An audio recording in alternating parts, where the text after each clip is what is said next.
Tradición España. Javier, muy buenas tardes. Hola, buenas tardes, ¿cómo estáis?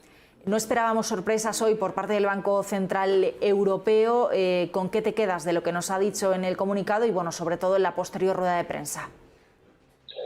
Hombre, a mí particularmente es un poco lo que los mercados están opinando al respecto, ¿no? Y es sobre todo las incertidumbres que todavía tenemos, que son muchas, no solamente por la vacunación, que yo creo que va mejor de lo que podríamos pensar, siguiendo un poco los datos y las estadísticas del número de vacunaciones ya puestas y de la rapidez con que se puede implementar esto, ya que en España yo creo que de aquí al final del mes de mayo podríamos tener prácticamente ya casi 20 millones de personas vacunadas. O sea, después de haber hecho 14 millones de vacunaciones con 3 millones, casi 4 completas, la velocidad con la que podemos verlo en las próximas 3 semanas con la segunda parte de la vacunación y la velocidad con la que se están implementando o se puedan implementar las nuevas vacunas que lleguen o las monodosis, que es el caso de la vacuna Janssen, pues podríamos ver una aceleración mucho mayor.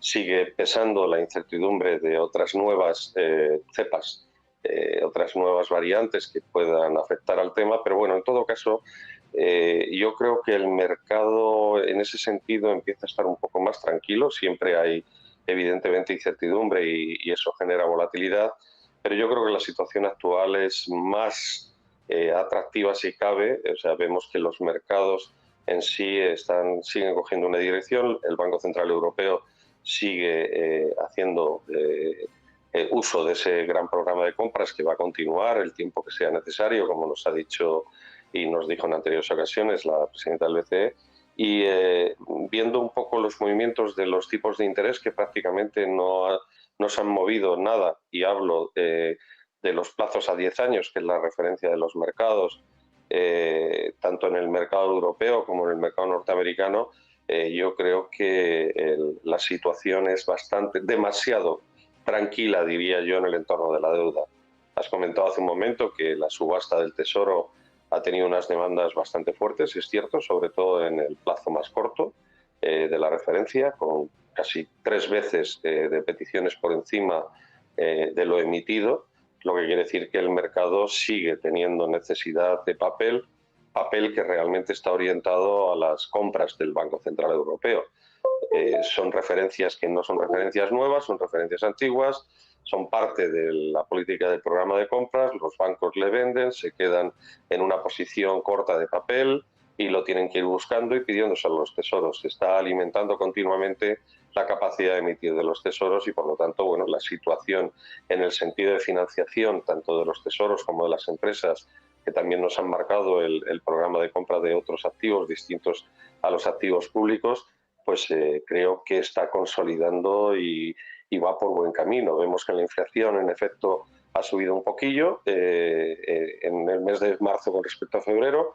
Quizá es un efecto subyacente, ¿no?, provocado por la energía, los tirones de energía, pero bueno, las expectativas de inflación en los próximos meses no van a ser tan contundentes, difícilmente tocaremos el 2% y por lo tanto seguiremos viendo una situación de continuidad como estamos viendo ahora.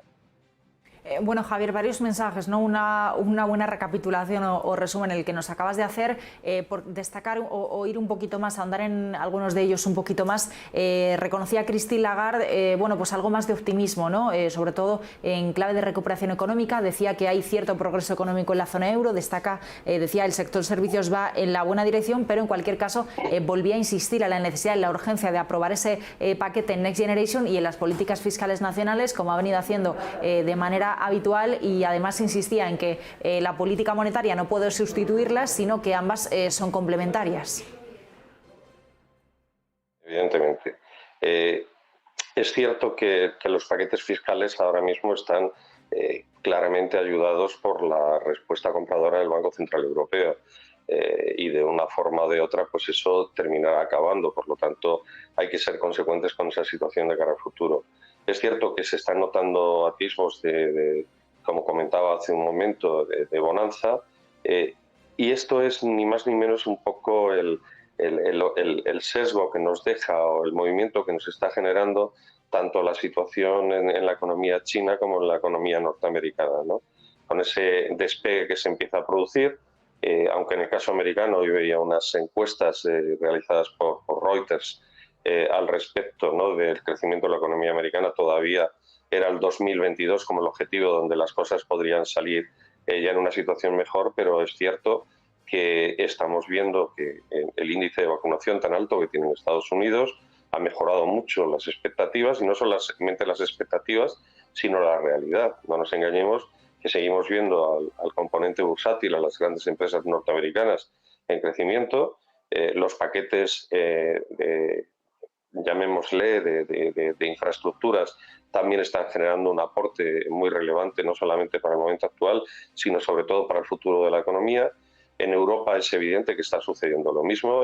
Todo el programa Next Generation está ayudando a consolidar este futuro que vamos a necesitar en los próximos años, ¿no? Sostenibilidad y sobre todo se ve en el día a día. Yo veo algunos sectores, como por ejemplo el sector del hidrógeno, ¿no?, que España es uno de los países que está logrando un avance mucho más grande. Todo ello evidentemente viene complementado por la inyección de dinero que se está generando desde Europa y a su vez desde el propio, llamémosle, ventilador o hacedor de dinero que es el Banco Central Europeo.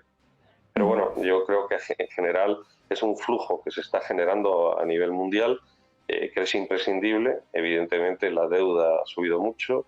Hablábamos hace un momento, comentaba tu compañero, sobre los datos también del déficit de España, datos bastante duros, pero hoy mismo también, bueno, estos días atrás el AIREF español hacía un pronóstico de una caída de aquí a fin de año al déficit en torno del 7%, que tampoco es el mejor de los mundos, pero evidentemente si todo va en una situación actual como la actual, podríamos ver una reducción importante en los gastos generados por la pandemia, en una situación mejor, un grado de financiación para las empresas y sobre todo para las empresas orientadas al nuevo mercado, al mercado sostenible, y de una forma o de otra yo creo que podría ser muy interesante darle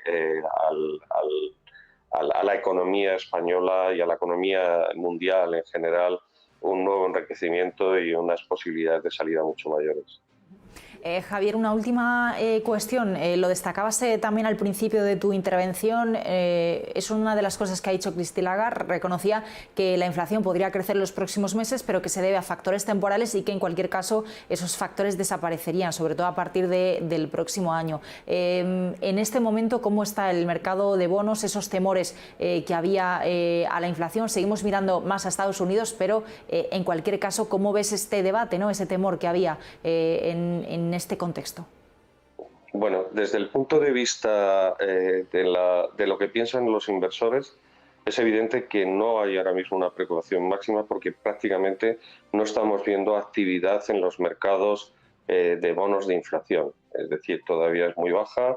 Hoy, por ejemplo, en Francia sí que ha habido una subasta donde ha habido un movimiento importante, una compra importante de bonos de inflación, pero sin embargo lo que son los mercados secundarios no vemos una actividad importante.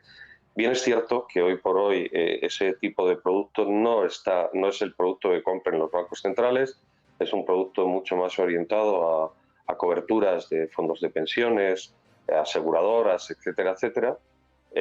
Pero no es ahora mismo el mercado no está haciendo un descuento inmediato de subidas o alta o fuerte inflación en absoluto. Insisto, me refiero sobre todo por la falta de flujos que vemos ahora mismo compradores. Pues Javier Ferrer, muchísimas gracias por acompañarme este ratito, las claves de la política monetaria y su análisis. Muy buenas tardes. Un placer, como siempre, gracias.